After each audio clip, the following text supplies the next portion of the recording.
Local communities, particularly smallholder farmers in Africa, have historically developed and used their local knowledge and practices with success to cope with challenges around them.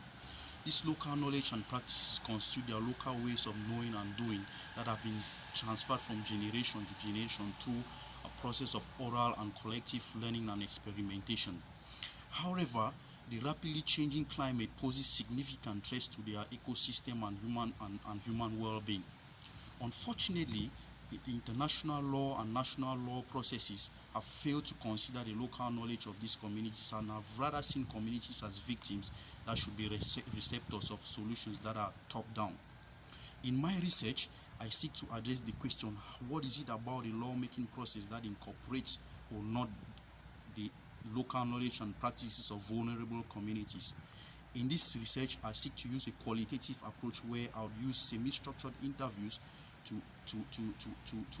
discuss with relevant legislators and those not involved in the lawmaking process, and also focus group discussion to engage with farmers to answer this research question. In my research, I'm going to use Kenya as a case study. Kenya has been applauded in several instances as one of the leading nations that have put in place laws to protect local knowledge and also laws to address issues of climate change.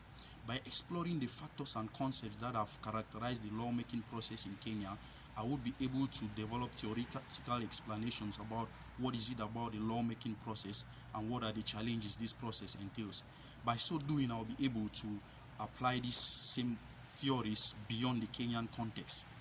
Now, this research is significant in that there has been caused by the contributing authors to the internationally acclaimed IPCC report, specifically recommendations that the seed assessment report to be published in 2022 should have a whole section on local knowledge and practice and how this addresses vulnerabilities to local communities. And my research seeks to contribute to this global policy agenda by proposing the best possible approach or theories or factors which should be considered to integrate local knowledge and practices in lawmaking.